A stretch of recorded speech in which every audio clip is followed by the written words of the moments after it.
Aryans group of कंपनीजकडून semiconductor आणि solar क्षेत्रात मोठी झेप घेण्याची तयारी सुरू आहे. 18, 19 आणि 20 सप्टेंबर 2026 रोजी पुण्यातील हॉटेल JW मॅरियट येथे Aryans world tech and innovation summit म्हणजेच AWTI's आयोजन करण्यात आले. याबाबत आर्यन्स ग्रुपचे टेक्निकल हेड सेमीकंडक्टर आणि सोलार भूषण देशमुख यांनी पत्रकार परिषदेत माहिती दिली आहे.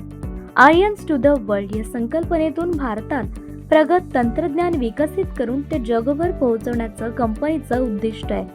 भारताची सेमीकंडक्टर क्षेत्रातील परदेशी आयात कमी करून स्वावलंबी होण्यासाठी कंपनी सिलिकॉन ऑक्साईड पासून इन हाऊस वेफर्सची पूर्णपणे स्वयंचलित निर्मिती करणार आहे. या वेफर्सचा वापर ICS, इलेक्ट्रॉनिक कंपोनेंट्स आणि सोलार मॉड्यूलसाठी जाणार असून कंपनी फॅब आणि ओसॅट क्षेत्रात देखील उतरणार आहे. डिफेन्स, स्पेस, EV आणि हायड्रोजन ऊर्जा क्षेत्रासाठी आवश्यक कंट्रोल सिस्टम्स आणि पेटंट डिझाईन ICS देखील इन हाऊस विकसित व उत्पादित करण्याची योजना आहे. 3 दिवसांच्या या समिटमध्ये IIT IIMचे प्राध्यापक, तज्ज्ञ आणि सरकारी उच्च पदस्थांची तांत्रिक व्याख्यानं तसंच कंपनीच्या विविध प्रकल्पांचे आणि उत्पादनाचं लॉन्चिंग व प्रत्यक्ष दर्शन होणार आहे. आर्यन ग्रुप ऑफ कंपनीज यांचं AWTIS हे समिट आता होणार आहे 18, 19, 20 तारखेला JW मॅरियटला. ह्या समिटचं कारण आहे की त्या अनुषंगाने आर्यन भारतासाठी आणि जगासाठी काय नवीन टेक्नॉलॉजीज आणि काय नवीन प्रोजेक्ट्स इम्प्लिमेंट करणार आहे हे त्या दिवशी शोकेस केलं जाईल. त्याचं मोठं इनॉग्रेशन होईल. माझं नाव भूषण देशमुख. मी सेमीकंडक्टर आणि सोलरचं टेक्निकल हेड आहे आर्यन्स ग्रुपमध्ये. आर्यन्सचं विजन मोठं आहे फॉर सेमीकंडक्टर, कारण आता सेमीकंडक्टर हे अपकमिंग रिक्वायरमेंट भारताची आहे आणि आपण 90% रिलायबल बाहेरच्या देशातनं इम्पोर्ट करण्यासाठी आहे. तर आम्ही काय करणार आहोत की डायरेक्ट इनगोट्सपासनं म्हणजे सिलिकॉन ऑक्साईडपासनं स्वतःचे वेफर्स तयार करणार. ते वेफर्स आपण दोन्ही प्रकारे वापरू शकता.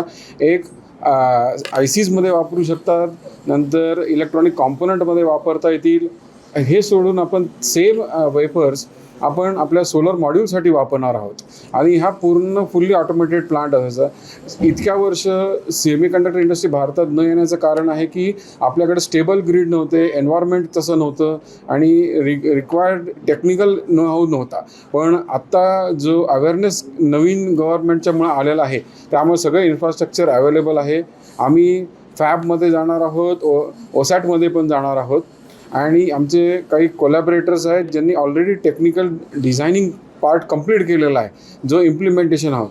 आम्ही डिफेन्स आणि स्पेसमध्ये पण आहोत, परत EV व्हेकल्समध्ये. तर त्यामुळे आमचं स्वतःचं requirement on patented design ICs वगैरे जे आहे हे आम्ही स्वतः इम्प्लिमेंट करणार. आता हायड्रोजनसाठी सुद्धा ज्या चिप्स लागणार आहे कंट्रोल सिस्टीमसाठी त्या स्वतः इनहाऊस डेव्हलप होतील आणि मॅन्युफॅक्चर पण केले जातील.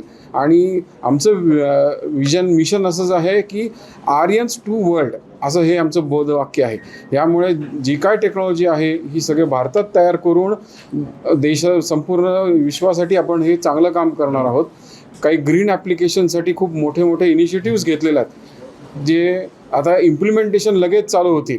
आता ही समिट झाल्यानंतर तुम्ही तिथं आला तर तुम्हालाही कळेल की कुठले इनिशिएटिव्स आम्ही घेतलेले आहेत आणि कशा पद्धतीने आर्यन्स भारतासाठी, भारताच्या टॅलेंटसाठी कसं सपोर्ट करणार आहे. हा कार्यक्रम कधी असणार आहे आणि यात काय काय होणार आहे? 18, 19 आणि 20 ह्या सप्टेंबर 2026 तारखेला JW मॅरियटमध्ये होईल.